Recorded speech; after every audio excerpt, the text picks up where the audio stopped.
Assalamualaikum warahmatullahi wabarakatuh. Waalaikumsalam warahmatullahi wabarakatuh. Teater gini. Borok. Oke, semangat. Yes. Hari Sabtu. Kali ini teater gini bincang-bincang. Wow, kedatangan tamu yang sangat istimewa. Istirahat. Dosen, pembina UKM, YouTuber juga. Kobar. Pak Masari, Ya. Assalamualaikum Pak. Waalaikumsalam warahmatullahi wabarakatuh. Makasih udah nyempetin waktunya di tengah kesibukan. Sama-sama. Ini menarik, Rik. Makanya saya bilang ke Sarul, teater geni bincang-bincang, tamunya siapa? Apa yang menarik? Pak Masari aja. Saya ini banyak nih pembahasannya menarik ini. Apa itu? Karena Ngarang banget. nggak bisa dipungkiri, Pak Masari ini adalah salah satu dosen yang paling lantang. Salah satu dosen yang paling lantang meneriaki ini plagiat. Hancur.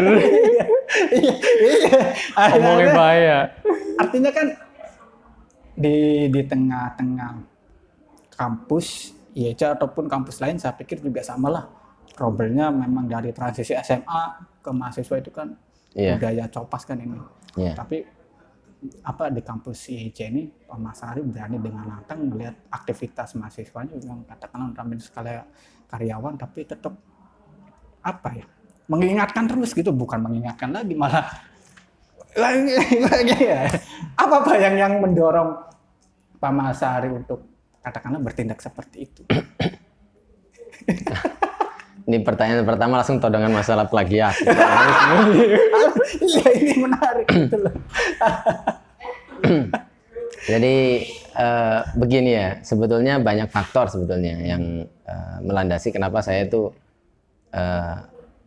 ada ya mungkin rewel atau cerewet ya mungkin bagi para mahasiswa. Bagi saya sih sebetulnya itu biasa-biasa saja. Karena saya ibaratkan mahasiswa itu besi. Besi itu ya seperti misalnya anak gitu ya, anak kecil dalam pendidikan. Kalau kita biarkan dan tidak perlu diingatkan ya, tidak diingatkan kalau salah biarkan, baik. Iya. Maka akan biasa begitu. Nah, sementara besi, kita lihat besi ya. Kalau besi itu kan keras. Dia nggak akan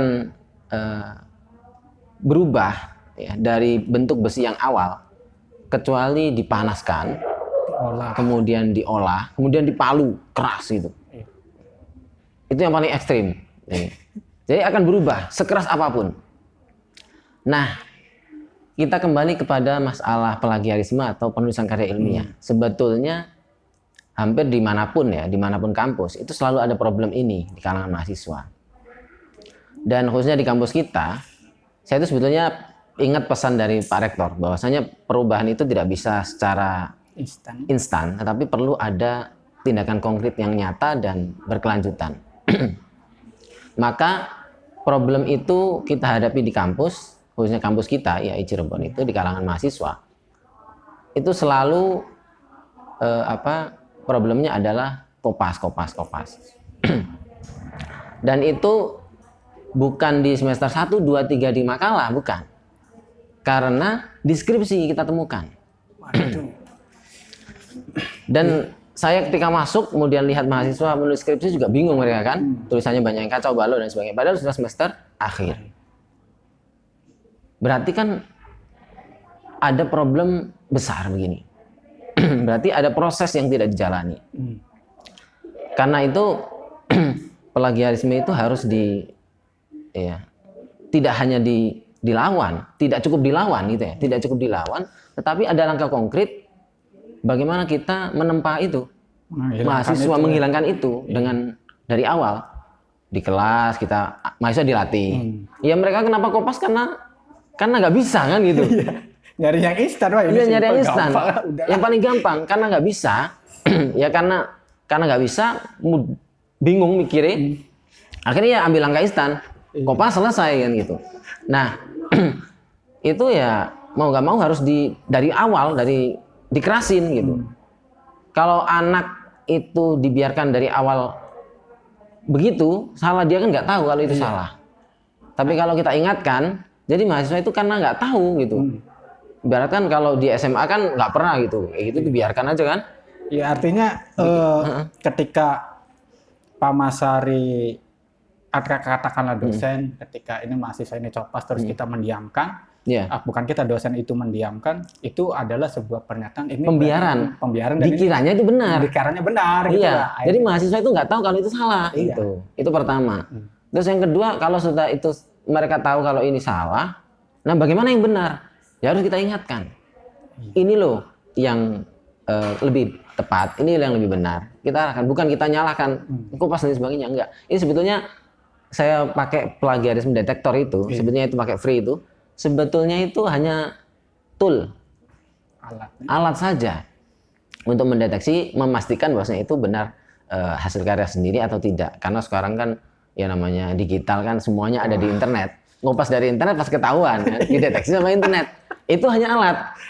Tapi problem mahasiswa tidak itu, mahasiswa itu tidak itu. Problem mahasiswa itu karena memang kurang memahami dan kurang menguasai. Ya. Atau bisa dikatakan juga apa ya? Budaya baca kita kurang. Ya salah satunya itu. Salah satunya itu. Ya budaya baca, terus budaya menulis. Kalau bisa baca, kalau sering baca tapi nggak pernah praktek nulis juga sama. Praktek nulis tapi nggak pernah baca juga yang tulis apa gitu. Nah sehingga budaya membaca dan menulis itu harus disatukan, dibiasakan setiap hari proses. Berarti ada keseimbangan di mana kita mencari, dari mencari itu kita tuangkan. Iya.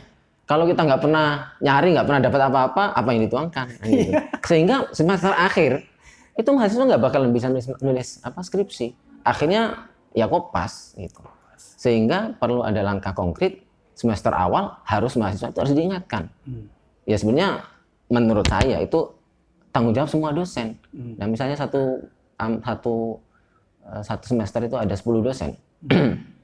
Harusnya setiap dosen mengingatkan, bukan berarti dengan keras, bukan, tapi membimbing. Kalau ini ada karya ilmiah yang kurang benar, maka diingatkan, oh ini loh yang benar, diingatkan. Kalau sekali kita lengah, maka berikutnya mahasiswa akan abai masalah itu, dianggap sesuatu yang biasa-biasa saja. Dan itu benar. Gitu loh. Ya kenapa pertanyaannya kan ini, kenapa kok begitu keras? Sebenarnya bukan keras, tapi sesuatu yang ingin kita raih itu harus benar-benar harus digolkan gitu. Iya. Sementara goal dari kampus khususnya Pak Rektor itu mahasiswa harus bisa berkarya, harus bisa menciptakan, berkarya kan, kreatif. Kreatif itu kan kreasi kan menciptakan sesuatu yang belum ada. Nah kalau kita kopas berarti kan hanya memindahkan yang ada dari ke tempat yang lain kan gitu. Berarti kan nggak ada karya kan gitu. Gimana tolong? Ya mungkin kalau dalam segi lagu sebetulnya kayak apa itu ya, cover itu ya. Cover ya. Cover kan bukan menciptakan yang baru, tapi ya ngambil yang ada. Itu cuma lebih divariasi itu aja. Ya itu beda itu. Artinya apa ya? Secara saya melihatnya gini Pak. Apakah memang itu problem dari setiap kampus atau memang kampus IAIC aja? Dan setahu saya Pak Masari kan tidak hanya mendoseni di kampus ini. Iya. Kan, gitu. Sebetulnya itu bukan problem kampus tertentu sebetulnya, tetapi problem sosial sebetulnya. Problem sosial itu setiap manusia berpotensi itu. Aslinya. Ya itu kan salah benar itu kan potensi setiap manusia. Berbuat salah, berbuat benar itu kan potensial manusia. Tapi kalau kita ingatkan, kita bimbing, insya Allah akan akan meminimalisir. Contoh misalnya di kampus negeri pun, ketika melihat semester 1, mereka sama, kondisinya sama. Ketika masuk semester 1 di AIN, semester 1 di UGM, semester 1 di UI, semester 1 di UIN, semester 1 di ITS, kondisinya sama. Dari SMA yang rata-rata tidak diberikan cara menulis karya ilmiah yang tepat, sama, rata-rata sama. Karena mereka itu lebih banyak menyerap ilmu pengetahuan saja, baca. Ketika masuk kampus semester 1, maka rata-rata mereka adalah rata-rata ya. Bukan 0, tapi ya terkait karya ilmiah itu ya masih sama. Sehingga kalau misalnya di semester 1 dibiarkan, maka akan berkelanjutan sampai semester 7 dan 8. Tapi kalau di setiap semester, setiap mata kuliah diingatkan terus oleh dosen dibimbing, ini loh benar, ini benar, maka nah itu yang bukti membedakan. Maka kenapa di kampus besar-besar itu kok ketika semester 3 kemudian kampusnya kok berkualitas karya mahasiswanya? Ya karena setiap dosennya itu selalu mengingatkan. Dan di semester berikutnya akan ada peningkatan, semester berikutnya akan peningkatan, maka semester akhir maka tinggal jalan gitu. Kopas akan hilang gitu. Jadi akhirnya saya ngasih kesimpulan bahwa di kampus ternama pun ketika masa transisi SMA ke kuliah menjadi mahasiswa, problemnya sama, copas itu. Saya pikir sama. Artinya ya kuliah di manapun itu bukan menjadi masalah. Sebetulnya ketika pertama kali kita belajar kan nggak bisa langsung naik sepeda gitu ya, tiba-tiba langsung bisa lancar gitu, gaspol, rempol gitu ya. Tidak. Iya.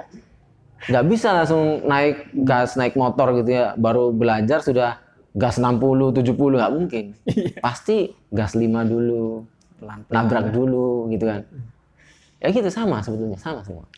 Iya, artinya saya pikir ini benturan dengan apa ya, kadang psikologi mahasiswa IAIC ya, ketika berhadapan dengan kampus-kampus besar itu minder gitu loh. Kelihatan, wah ini gimana ini kampus bisa. Malah kalau pengalaman saya nggak ada bedanya sebetulnya. Nggak ada bedanya? Kebetulan saya kan juga, ya itu, bukan bongkar kartu, tapi memang kenyataan ya. Di beberapa kampus saya juga kuliah di IAIN ya. Ya. Dulu waktu kuliah S2 itu ya sebetulnya sama, itu intinya sama. Cuman tinggal dosen atau kampus yang bersangkutan itu mau tegas mengingatkan. Dosennya mengingatkan, kalau ini ya salah ya dibiarkan, dikasih tahu salah, jangan dibiarkan. Kalau dibiarkan otomatis mahasiswa tidak tahu kalau itu salah. Kemudian ya biarkan saja, dosennya biar aja kan, dianggap benar. Nah gitu. Nah kalau sudah berkali-kali begitu dibiarkan, maka dianggap benar, sehingga ya biasa saja. Biasa-biasa aja. Nah itulah kualitasnya kenapa tidak meningkat gitu. Artinya sejauh mana sih peran dosen untuk berkembangnya mahasiswa-mahasiswi itu sendiri di perguruan tinggi itu? Ya sangat signifikan. Meskipun hasilnya dosen itu kan fasilitator. Fasilitator. Hanya fasilitator memang. Tapi fasilitator itu kan tidak cukup hanya mengantarkan, memberikan materi secara, misalnya mata kuliah tertentu, hanya mata kuliah saja. Tapi karena di kampus itu kan kita tahu bahwasanya Tridharma perguruan tinggi itu kan ada tiga ya. Tidak hanya pendidikan yang transfer ilmu, transfer of knowledge saja, tetapi juga transfer perilaku. Selain perilaku itu kan ada penelitian. Ya kan? Tridharma perguruan tinggi 1 pendidikan. Kedua penelitian, yang ketiga pengabdian masyarakat. Agent of change. Apa? Agent of change masuk apa itu, Pak? Itu masuknya bagian dari yang ketiga. Oh, bagian yang ketiga. Saya ingatnya cuma itu, Pak. Tridharma perguruan tinggi itu. Agen perubahan itu sebetulnya kan tiga-tiganya masuk. Oke. Nah, mahasiswa kan agen perubahan sosial. Nah, di pendidikan juga mahasiswa sebagai agen perubahan. Di bidang penelitian dan keilmuan juga, riset juga, itu perubahan juga. Kemudian yang ketiga pengembangan masyarakat juga agen perubahan juga. Jadi ketiga-tiganya masuk kalau agen perubahan. Cuman kalau di sini fokus saya di penelitian ilmiah, itu bagian dari Tridharma perguruan tinggi yang mau nggak mau kampus itu harus itu ya, harus ekstra, harus bisa gitu. Kalau mau bisa ya harus benar-benar ditekankan. Kalau dosen itu kan saya bilang tadi fasilitator, media saja sebetulnya. Tetapi kalau media itu tidak memberikan panduan yang baik, kan tidak harus kita bimbing setiap hari gitu. Tapi cukup, ini loh poin-poinnya yang kalian harus perhatikan. Ini loh rambu-rambu. Silakan, kalian sudah besar, karena mahasiswa besar sudah mikir sendiri kan gitu. Ya itu yang tinggal diingatkan kalau ada yang kurang. Itu saja sebetulnya. Berarti kan ini kan katakanlah Pak Masyari kan mengambil resiko yang katakanlah tidak populer itu ya. Bukan tidak populer, tidak disukai oleh kalangan mahasiswa. Iya, secara tidak langsung gitu, Pak. Ya mudah-mudahan nggak ada yang mudah-mudahan nggak ada yang itu teror aja. Iya, artinya kan mengambil resiko yang saya pikir saya sendiri pun bersama beberapa teman selalu sama Pak Masyari berani gitu. Tapi kalau saya belum pernah survei di kalangan mahasiswa ya. Iya. Tapi Mas Aziz sendiri sebagai salah satu mahasiswa yang kebetulan saya juga itu, teman-teman gimana? Ya kurang lebih begitu. Artinya ada yang memang, wah Pak Masari ini ketat dan lain sebagainya gitu. Senang apa? Ya begitu. Sedap ya? Sedap ngeluh lah, sedap. Artinya saya pikir kan, ya karena saya dulu memang kuliah, artinya itu hal yang wajar gitu loh. Dulu pernah kuliah di IAIN ya? Iya. Dan Iya, itu gimana? ya memang ketat seperti itu ketika penulisan makalah ya. Iya. Semester pertama ya tadi. Banyak yang kopas. Tapi ketika semester kedua, tuntutannya lebih. Dan untuk tidak kopas lebih. Artinya ketika melihat sikon ini, ada beberapa teman-teman yang bilang seperti itu. Iya. Dalam hati ya, loh itu kan wajar gitu loh. Iya. Makanya saya pikir, Mas Ali gila juga berani gitu loh. Apa ya, melawan arus. Sebetulnya kalau saya bilang bukan melawan arus, ya biasa-biasa menurut saya sih. Biasa-biasa saja. Makanya saya kan nggak cuma apa ya, ketat dalam arti ini mahasiswa harus begini ideal gitu, tidak begitu, tapi bertahap juga. Tapi saya bilang bahwasanya memang kita mahasiswa itu harus tahu bahwasanya sekarang itu tool itu untuk meriksa keaslian itu ada. Dengan itu diharapkan ya, mohon maaf kadang-kadang buat nakutin saja sebetulnya, supaya mahasiswa menghindari gitu. Kebuka guys. Gitu, tetapi tetap saja saya akan tetap arahkan harus ada direvisi sesuai dengan masukan teman-teman. Makanya ada, kalau saya kuliah itu pasti ada kasih sesi kritik dan saran dari mahasiswa. Itu untuk melatih mahasiswa supaya kritis dalam arti kalau ada kekurangan silakan diberikan masukan. Tidak hanya kritik yang apa ya, menjatuhkan, tetapi kritik yang membangun gitu. Oh ini kekurangannya ini gitu. Masalah teknik penulisan, kemudian pemilihan apa mungkin ejaan, tidak hanya itu, tetapi jangan-jangan kadang-kadang mahasiswa itu, mohon maaf, tidak hanya mahasiswa, kita itu kan harus fokus. Kalau bahas satu hal, kan nggak boleh keluar dari pembahasan. Konteks, gitu. ya. Jangan sampai judulnya apa, kemudian isinya apa. Nah itu juga perlu dikritisi. Kadang-kadang mahasiswa lupa itu. Itu saya banget. Iya kan? Ya kadang-kadang. Ya sebetulnya bukan berarti saya juga nggak begitu ya. Saya dulu kuliah juga, ya pasti pernah kopas lah gitu ya. Tapi dengan pengalaman itu kan, kita kan pengen mahasiswa kita meningkat, jangan kayak saya dulu. Karena saya dulu gini, nyesel loh. Saya bikin tesis atau makalah gitu ya. Itu ketika kopas dan kemudian kita ngajar, itu merasa tidak puas. Puas nih. Kenapa saya dulu kopas? Kenapa nggak serius bikin beneran gitu? Jadi tidak ada kepuasan, tidak ada kepuasan batin. Iya. Ya orang melakukan sesuatu yang tidak berkarya itu kan. Iya. Artinya apa ya? Memang keorisinilan karya tulis itu kan memang ketika kita menjelaskan, mempresentasikan atau mempertanggungjawabkan, mempertanggungjawab itu kan enak. Iya. Enak gitu. Kita itu kuat gitu. Kita itu kayak lepas gitu. Lepas. Karena memang katakanlah ketika itu karya orisinal itu mulai dari nol. Iya, seburuk apapun itu nggak masalah menurut saya sih. Jadi karya kita sendiri seburuk apapun ya, itu lebih baik daripada karya orang lain ditampilkan. Oke. Akhirnya saya mempunyai kecurigaan, jangan-jangan teman-teman sekelas saya tuh ya, belum menemui titik itu. Ya, gitu lah. nggak, dulu sih saya kadang-kadang curiga saja. Ya, tapi kalau sudah ada tool, udah nggak usah curiga, kita tinggal masukkan saja, kita cek. Tapi bahasa yang lain jangan gitu terus. Tapi mungkin saya perlu kasih ide tambahan, bahwasanya langkah konkret saya itu tidak hanya memberikan kritik, ya, tegasan ke mahasiswa, tapi bagaimana saya memberikan solusi. Ya, kata orang kan harus solutif gitu ya. Meskipun katanya solutif itu nggak ada di KBBI, ya nggak apa-apa lah urusan itu.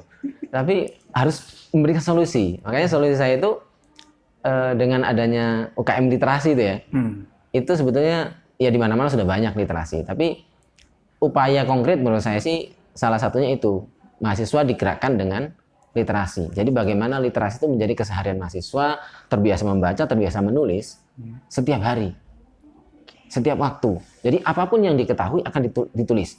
Jadi ya ala bisa karena biasa. Iya. Kenapa tidak bisa? Kenapa kopas? Karena tidak bisa. Dengan bisa maka insya Allah mengurangi kopas. Meskipun tetap ada, ya tidak bisa dimungkiri, tapi tetap ada. Iya, artinya kan saya ngeliat akhirnya beralih ke aktivitas sahabat literasi itu sendiri kan, diskusi-diskusi, kajian-kajian, tadaris buku dan lain sebagainya. padat banget gitu. Setiap bulan itu artinya Gila nggak tahu, itu. apakah ini pertanyaan besar saya, apakah memang ini desain dari Pak Masari itu sendiri atau memang Dari teman-teman, pengurusnya. atau memang bareng-bareng, artinya setiap bulan itu ini temanya tentang ini nih, garis besar tentang novel misalnya. Iya. Bulan depannya tentang ilmu-ilmu sains lah. Iya. Wah ini asik juga ini.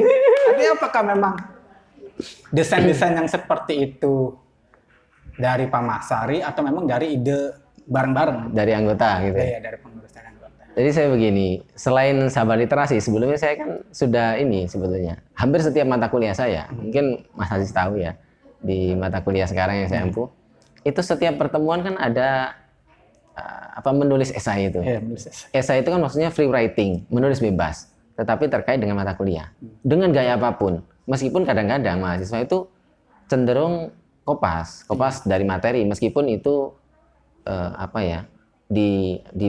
diubah dengan bahasa dia. Tapi saya harapkan sebetulnya reflektif, artinya mahasiswa itu dibiasakan untuk menulis, menuangkan ide dan pikirannya sesuai dengan mau dia gitu, dengan gaya bahasa dia. Itu untuk melarikan diri kita dari kopas. Itu sebetulnya itu kan salah satu konkretnya itu. Jadi menulis setiap hari, setiap pertemuan, ya begitu. Awalnya di situ. Kemudian saya mendirikan sahabat literasi. Harapan saya sebetulnya itu bisa setiap hari nulis. Jadi bisa karena biasa. Intensitas itu kalau setiap hari kita nulis minimal sekali, meskipun prakteknya susah, saya sendiri juga susah gitu. Tapi paling tidak dengan memaksakan kita adakan diskusi. Coba sebetulnya kalau diskusinya kan sehari 2 kali ya, 2 hari sekali. 2 hari sekali. Kalau jadwal itu 1 bulan itu 15 diskusi. Wow, luar biasa. Sebetulnya itu kalau dikalkulasikan itu satu orang penulis kadang-kadang hanya sebulan atau 2 bulan sekali. Kan pematerinya kan 1 bulan itu kan nggak 1 orang, Iya. tapi terjadwal. Sehingga tulisan satu mahasiswa, 1 anggota itu paling hanya sebulan sekali kalau terjadwal. Kalau tidak terjadwal kan kebagian bulan depan. Anggota kita di sahabat literasi itu melalui grup WA itu kan lebih dari 50 orang. Sementara yang jadi petugas untuk memberikan, jadi narasumber, kan ada narasumber dan host, dan narasumber kan wajib mengirimkan tulisan. Nah yang nulis itu, satu tulisan itu kan satu mahasiswa paling dapetan 1 bulan sekali atau 2 bulan sekali. Jadi sebetulnya itu sangat minim sebetulnya. Mungkin intensitasnya nulis dan diskusinya setiap hari, seminggu sekali, padat. Tapi sebetulnya menurut versi saya sebagai bentuk pelatihan masih kurang. Masih kurang. Masih kurang. Karena memang satu narsum sebetulnya 1 bulan sekali. Gini, saya itu ibaratkan begini, orang nulis itu kan seperti orang naik sepeda. Atau volley, atau main bola, atau olahraga apapun, atau karena gini, nulis, bernyanyi itu mungkin ada bakat ya, ada faktor bakat, tapi sebenarnya keterampilan. Berbicara itu kan keterampilan. Bisa karena biasa. Kalau kita biasa, maka akan bisa. Semakin jadi jam terbang lah kalau gitu ya. Kalau untuk memperpanjang jam terbang kita, ya harus sering itu gitu. Dan salah satu ya tujuannya itu memperbanyak jam terbang. Tujuannya itu. Artinya proses pembelajaran itu memang harus dilakukan berulang-ulang terus dan memang harus mempunyai katakanlah tanda kutip sosok yang menjadi inspirasi. Tidak bisa dipungkiri, Pak. Iya, artinya kan loh, misalkan katakanlah salah satu UKM tidak mempunyai sosok yang katakanlah untuk sekarang mungkin lebih tren pembina. Itu kan akan saya dulu gini, saya juga ini penting sebenarnya sosok itu. Saya sebetulnya selain sosok juga memang ada pembiasaan. Saya sebetulnya bukan kopas ya. Metode ini bukan kopas. Bukan tidak kopas. Ini sebenarnya metode kopas. Saya itu waktu kuliah S2, itu ada dosen saya namanya Dr. Afandi Mukhtar. Ingat ya, beliau adiknya mantan rektor IAIN, Pak Maksum. Pak Maksum. Ya. Dr. Afandi, Kang Pandi itu, kebetulan ngajar saya itu 2 semester kalau nggak salah di kampus IAIN itu.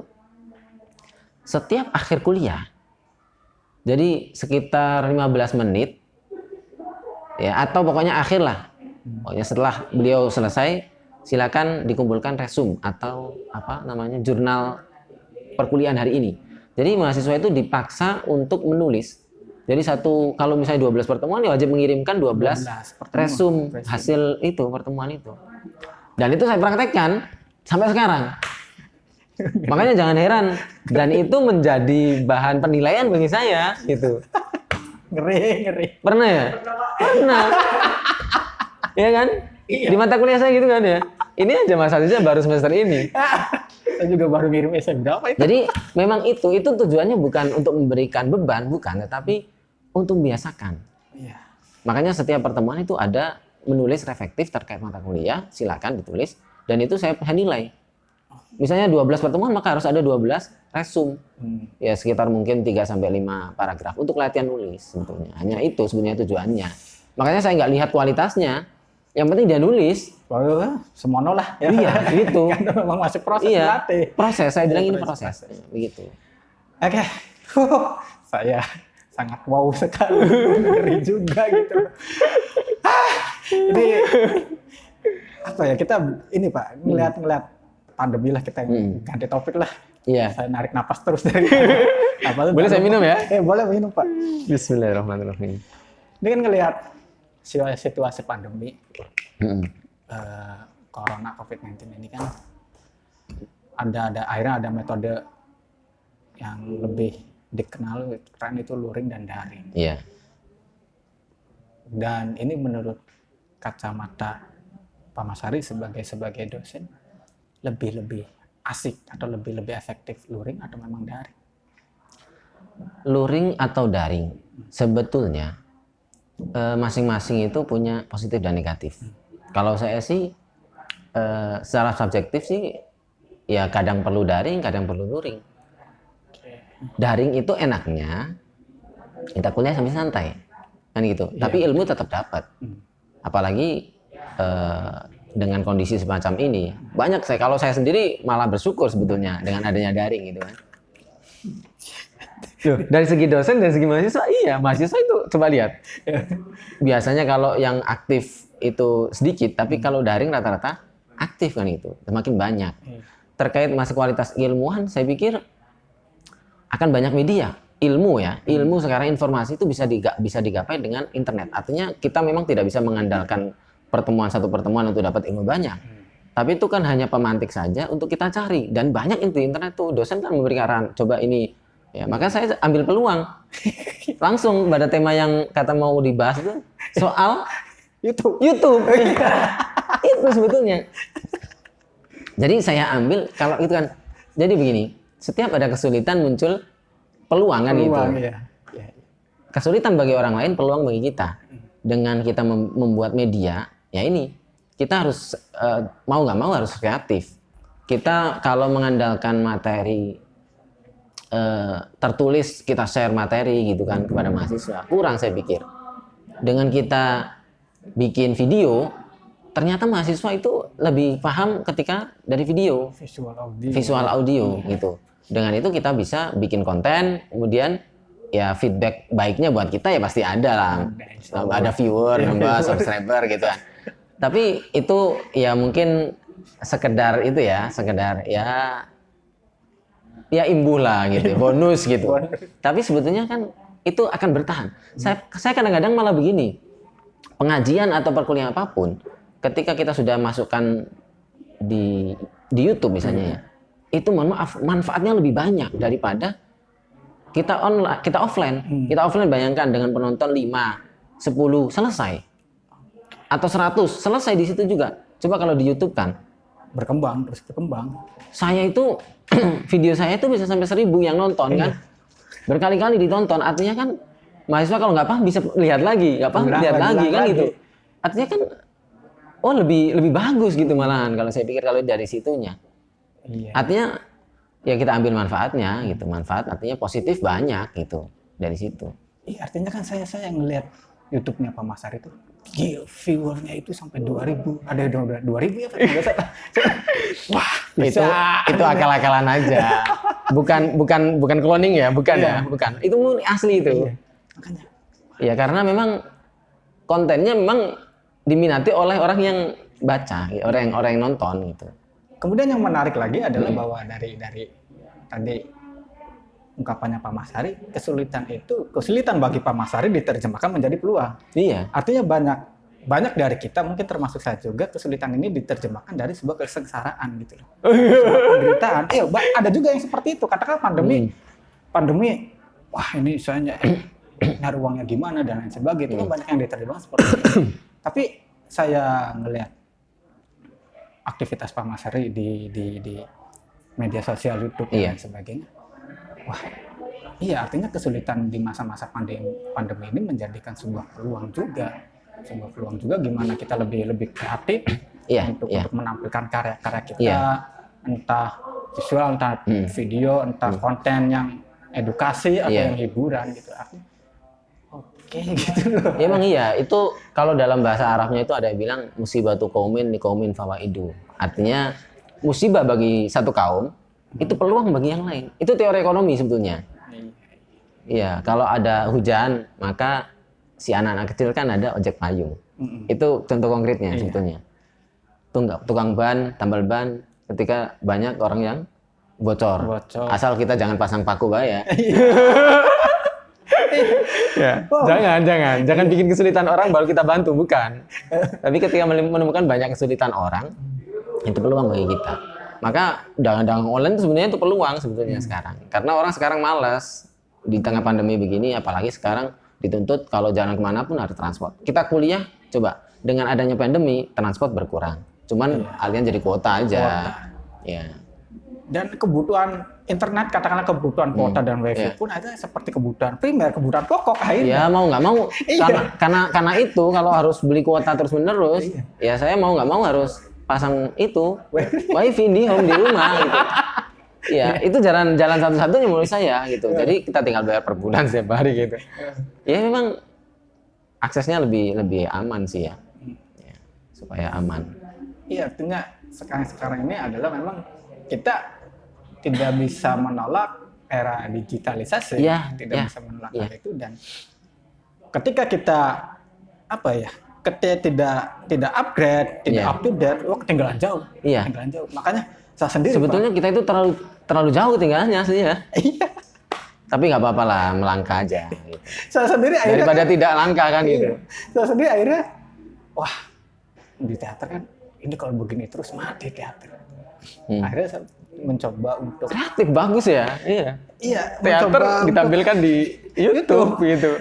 Proses secara pertunjukan konsep teater, tapi secara penggarapan film. Iya. Artinya, wah saya nggak bisa kalau hanya untuk menulis naskah atau membuat musik, tapi saya harus bisa belajar editing. Gitu. Iya. Cuman bagusnya kan ada tim ya, tim kreatif. Nah kalau saya kan masih belum punya tim kreatif, apa bahaya lah semampunya. Pokoknya pakai teori, kaidah, sesuatu yang tidak bisa dilakukan secara maksimal, ambil minimal mungkin tetap dilakukan. Jadi kalau dalam kaidah fikihnya malah yudrakukulu, la yudrakukulu. Kalau kita nggak bisa ambil semuanya secara maksimal, ya udah kita lakukan semampu kita. Nah, gitu. Ini menarik nih Pak, saya mau lebih masuk ke ranah serius nih. Waduh, apa gitu? Ya, Pak Masari kan dosen fikih ya, gitu. Saya mencari referensi. Oke, katakanlah fikih pernikahan, fikih munokaha. Iya. Sekarang berkembang ada fikih kontemporer. Iya. Fikih ini ya fikih muamalah, fikih ibadah. Iya. Tapi saya mencari tentang fikih, tentang kesenian, membahas khusus tentang kesenian itu sampai saat ini saya belum ketemu gitu loh. Fikih kesenian. Iya, membahas khusus tentang kesenian. Saya sampai detik ini karena nggak bisa dipungkiri ada pertanyaan-pertanyaan. Wah, teater itu haram gitu. Ada yang seperti itu. Waduh, berat juga. Ini mulai masalah ilmu tertentu ini ya. Iya. Pakai jurus ini berarti harus pakai jurus. Nanti saya belum bisa jawab karena saya kurang referensi. Ya, kalau mau nanti 3 hari ke depan atau seminggu ke depan nanti saya kembali ketemu lagi. Ya mungkin kalau jawaban singkat saya itu gini ya. Sebetulnya kalau di dalam agama Islam ya, khususnya di dalam bicara hukum, itu kan dipetakan ke dalam 2 hal. Ada ranah ibadah, ada ranah muamalah sosial gitu. Nah, ada kaidah dalam hukum Islam yang mengatakan bahwasanya al aslu fil asya al ibahah. Apa tuh Pak? Saya nggak ngerti Pak.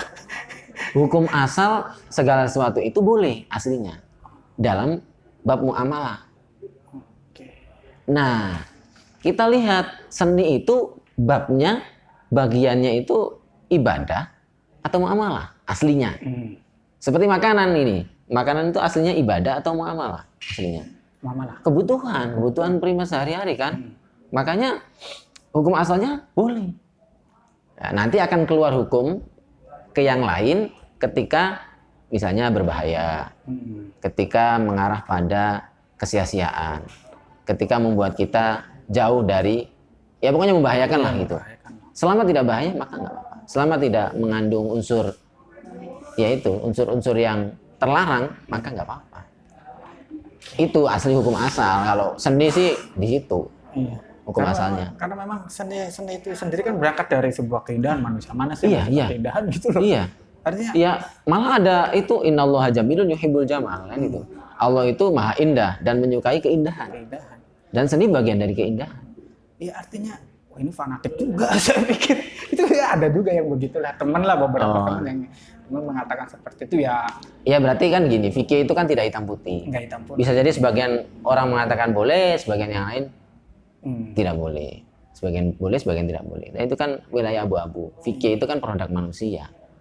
Pemahaman dari syariat lah gitu. Dia tidak maksum, nggak bisa benar, bisa salah. Dan memang apa ya? Saya pikir kan ketika dibenturkan dengan lagi-lagi tadi hukum alam, aduh, lah udahlah saya nggak mau ngebahas tentang masalah fikihnya gitu. Yang penting saya suka, saya karya saya tidak menimbulkan dosa gitu aja. Ya sebetulnya itu rambu-rambunya itu. Ya segala sesuatu itu boleh asal tidak mengganggu, asal tidak merugikan, asal tidak. Ya itu tadi apa?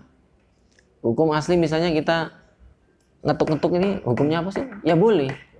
Asal yang diketuk bukan kepala kita, jidat kita kan gitu. Ya kan gitu ya. Ya termasuk bikin apa rame-rame di dalam rumah dan tidak keluar. Nggak masalah, tapi kalau sampai meribut suaranya keluar mengganggu orang harus izin dulu. Intinya gitu, kalau mengganggu berarti baru bermasalah. Gitu. Kalau sama tidak mengganggu orang lain nggak ada masalah. Oke, kita loncat lagi Pak, jalan-jalan Pak. Boleh lah, boleh. Terus ngobrol mana-mana ya. Mana-mana. Minum dulu lah. Minum dulu. Bismillahirrahmanirrahim.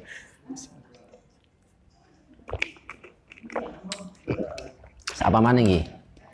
Ini Pak, karena apa ya, dosen itu kan harus menempuh jalur S2. Oh iya. Yang membedakan proses pendidikan.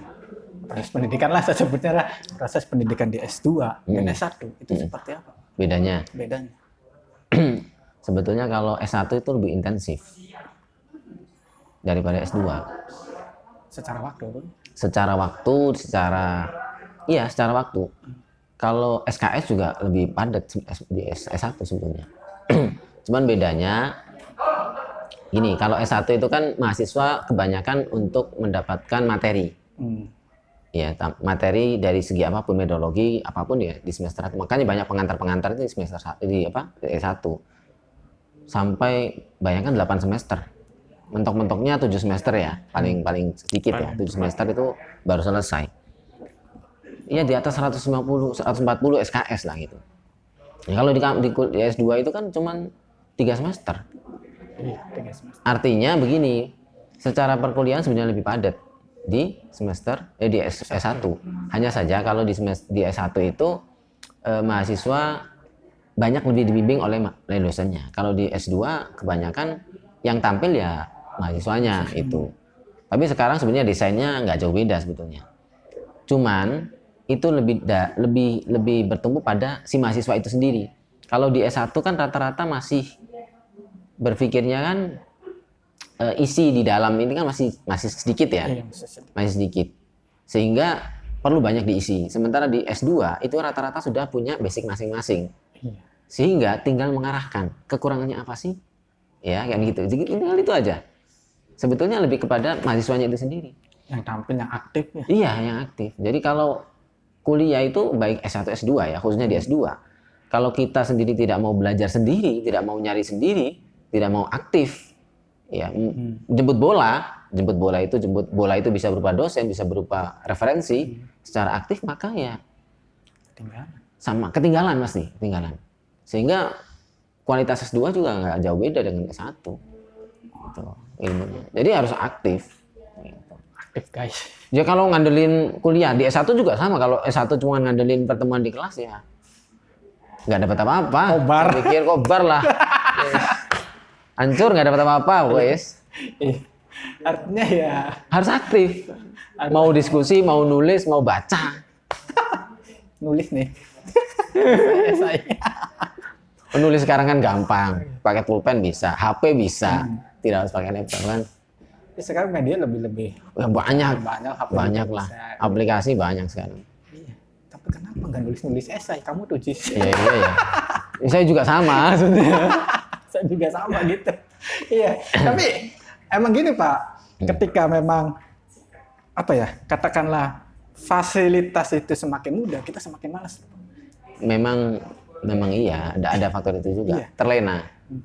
Katakanlah misalkan ketika kita kuliah jarak jauh dan jarak dekat. Iya. Kadang yang jarak dekat itu lebih meremehkan ketimbang jarak jauh. Iya. Dan itu sering terjadi. Tapi sebetulnya itu tergantung masing-masing orang ya. Ada orang yang dipengaruhi oleh kondisi itu, ada yang malah yaitu tergantung kita menyikapinya, positif atau negatif. Banyak orang yang jauh, yang dekat tidak ada pengaruh gitu bagi dirinya. Ya udah, kalau memang niat, tergantung niatnya kembali, niat. Jadi kalau niatnya memang serius, ya kan tidak pandang jauh dekatnya. Aslinya itu faktor eksternal sebenarnya itu, faktor eksternal. Eksternal. Apa kok? Aduh, kan 10 menit maning. Sungkawan mesti pasang. Iya, artinya memang hal-hal yang membuat kita, katakanlah istilah yang familiarnya mungkin males lah. Iya, kadang-kadang saya aneh tuh. Masa ada kuliah online? Waktunya, jadwalnya itu kita kan tergantung kesepakatan dosen dan mahasiswa, iya kan? Ya. Dan cenderung lebih free gitu kan, mereka belajar. Artinya memang bukan berarti mereka belajar dulu nggak belajar, bukan. Iya. Tapi belajar bisa kapanpun. Dosen kan lebih longgar, absensi kan lebih longgar. Bahkan perkuliahan presentasi online. Artinya sangat longgar. Tapi kalau udah memang kurang niatnya kurang, ya udah bahkan online pun nggak diurusin gitu. Kan aneh kan itu. Padahal peluang untuk lebih aktif lebih banyak. Karena tinggal pegang HP kuliah bisa. Ini memang apa ya? Kalau dibilang masih misteri juga. Iya. Maksudnya, jadi ya itu tadi yang saya bilang bahwa ketika kita disuguhi hal-hal yang enak, ini kadang membuat kita terlena, membuat kita meremehkan, meremehkan, makanya. Ya seperti tadi lah, kenapa tadi itu saya ketat di masalah karya ilmiah itu, yaitu kalau cenderung dipermudah, maka akan meremehkan dan melalaikan. Kalau kita serius, ditegasin, meskipun aslinya itu cuman gertakan, cukup efektif, memang. Hei, tulisannya udah terpanjang 10 menit lagi. Iya. Cepat banget. Gak apa-apa lah. Masih panjang 10 menit tuh. Nggak kerasa 10 menit lagi. Iya. Ya, ini apa ya? Pertanyaan pamungkas mungkin bisa dikatakan. Iya, siap. Pertanyaan pamungkas. Baik, pertanyaan pamungkas. Apa ya? Jadi sebenarnya ketika ini mungkin ranahnya mungkin ranahnya jauh lebih ke privasi Pak Masari itu sendiri. Sebenarnya apa yang ingin dicapai oleh Pak Masari ketika Pak Masari katakanlah menjadi seorang dosen? Sebetulnya dulu saya itu gini, dosen itu bukan cita-cita sebenarnya. Cita-cita saya dulu pernah bercita-cita zaman SMA itu jadi guru aslinya. Jadi guru, pokoknya saya kuliah jadi guru lah. Guru itu kan dulu memang di sekolah kan santri itu ya, pernah mondok gitu. Indoktrinasi kan khairun nas anfa'uhum linnas. Sebaik-baik manusia adalah yang bermanfaat bagi orang lain. Itu doktrinnya waktu itu. Makanya sering tulis khairun nas anfa'uhum linnas. Nah, salah satu dari media yang bisa saya pakai ya jadi guru untuk berbagi, kita belajar untuk berbagi, dan kita nggak mungkin apa yang kita ketahui disimpan sendiri kan. Ya kan nggak boleh, tablik lah gitu ya, menyampaikan. Kemudian saya cita-cita jadi guru. Dulu pernah saya daftar ya, pernah saya tulis kayaknya itu ya. Jadi saya daftar jadi guru TPQ gitu ya, sambil kuliah saya ngajar TPQ, ngajar TPA gitu. Sampai lulus S1 juga masih ngajar TPA, tapi di Jakarta. Terus apa ya? Ada peluang informasi bahwasanya di Al-Azhar, pusat di daerah Kebayoran Baru itu menerima calon guru agama PAI. Nah, saya kan S1-nya syariah, hukum Islam. Ternyata di sana itu saya tidak terima karena di sana hanya menerima yang guru dan pendidikan guru kemudian tarbiyah. Rumpun itu Linear lah. linearitas harus calon guru. Jadi dari benar-benar S1-nya harus tarbiyah atau pendidikan. Karena saya dari hukum Islam nggak bisa masuk. Meskipun saya sudah daftar di wawancara, belum sampai wawancara, baru tes, gagal. Karena ya prediksi saya memang itu, rata-rata yang melamar itu pendidikan semua. Nah setelah itu saya begini, wah saya nggak bisa jadi guru ini, agak repot ini. Udah nggak bisa jadi guru, jadi dosen aja lah gitu. Nah salah satu ya nggak apa-apa nggak jadi guru karena saya udah terlanjur ISH kan, sarjana hukum Islam. Maka jadi dosen bisa ngajar. Ya, makanya harus dengan kuliah S2. Saya cari beasiswa S2, wah nanti saya jadi dosen saja gitu. Nggak bisa jadi guru tapi jadi dosen. Ya terbentur regulasi ya. Regulasi kita memang begitu. Memang linearitas. Guru harus sarjana pendidikan. Pendidikan tarbiyah. Ya. Karena saya pengen jadi guru, kalau nggak bisa jadi guru, ya udah mau nggak mau kalau kuliah S2. Kemudian saya ambil S2, beasiswa dan lulus S2 jadi dosen. Nggak jadi guru jadi dosen. Sebetulnya itu motifnya, itu sebetulnya pengen jadi guru. Itu saja, berbagi. Jadi nggak disangka ya. Itu saja sebetulnya. Karena nggak bisa jadi guru ya jadi dosen. Berarti Aneh ya malah ya. Aneh. Saya dulu gitu. Ya nggak apa. Malah saya dulu gini. Saya nggak bisa jadi guru di SMA atau SMP Al-Azhar, pusat SMA Al-Azhar. Ya saya jadi dosen di, saya agak-agak dalam hati saya nggak apa nggak jadi guru, nggak diterima jadi guru, tapi jadi dosen. Pengen saya dosen di UIA juga, UAI, Universitas Al-Azhar Indonesia. Tapi karena saya udah kuliah S2-nya di Cirebon, langsung lah nyari yang di Cirebon aja. Gitu. Ceritanya begitu. luar biasa guys. Iya. Jadi kalau nggak jadi guru ya udah jadi dosen. Jadi dosen. Kalau nggak jadi dosen, ya wis sabar. Iya. Ya bukan tujuan sebetulnya. Iya, bukan tujuan. Karena tujuan cita-citanya kan berbagi. Kalau misalnya nggak jadi dosen ya nggak jadi guru, nggak jadi dosen, kan bisa di rumah bermanfaat, ngajarin anak-anak kampungan gitu bisa. Yang penting niatnya tercapai, yaitu berbagi, itu intinya. Oke, ada tamu muarif. Mantap. Ada baru datang. Kacau. Oke. Ya. Wow, memang obrolan sore ini memang begitu bikin saya berkeringat. Lah kaki pasnya sih. Iya. Artinya yang saya tangkap dari obrolan sore ini, dari bincang-bincang bareng Pak Masari itu adalah bahwa kita hidup itu memang harus mempunyai prinsip gitu, dan prinsip Pak Masari tadi ya sebaik-baik manusia ya manusia yang bermanfaat gitu ya. Dan itu yang melatar belakangnya aktivitas Pak Masari sehingga bukan bisa mendirikan sahabat literasi, sahabat literasi, kemudian ilmunya ditransfer tidak hanya melalui media offline, tapi juga media sosial ya, YouTube dan lain sebagainya. Dan ini adalah membawa kemanfaatan sendiri bagi halayak luas gitu. Yang tadinya nggak bisa bahasa Arab ya, karena kontennya ada bahasa Arabnya, bahasa Arab. Iya, iseng-iseng baik sih. Saya menunggu konten Pak Masari tentang azan itu. Apa? Tentang azan. Azan, ya jihad. Karena Islam Nusantara kan lebih bahas. Bisa lebih rame ya. Biar lebih rame, banyak yang nonton ya. Khawatir juga sih ya. Oke. Ada sensitif. Terima kasih Pak Masari. Sama-sama. Makasih sudah diberi waktu untuk di sini ya. Luar biasa. Ini jangan lupa ini apa ya, subscribe juga channel YouTube Pak Masari. Oh iya, Kang Masari ya. Kang Masari, subscribe. Kontennya banyak tentang edukasi. Edukasi tentang bahasa Arab, fikih, dan hukum-hukum lainnya lah. Iya. Ya, tinggal yang saya tunggu itu hukum adzan. Oh, kemasan. Nanti hukum seni saya coba carilah dulu ya. Oke, alhamdulillah. Saya cari nanti. Saya cari nanti saya bikinkan Iya. kontennya. Iya. Iya. Wah, ini menarik nih. Iya. Itu saya cari-cari tuh. Oke. Iya. Saya ucapkan terima kasih Mas Sama-sama. Ari. Sama-sama. Tadi jangan lupa subscribe juga channel YouTube-nya Kang Mas Ari, Pak Mas Ari, nama YouTube-nya Kang Mas Ari. Subscribe, like, komen.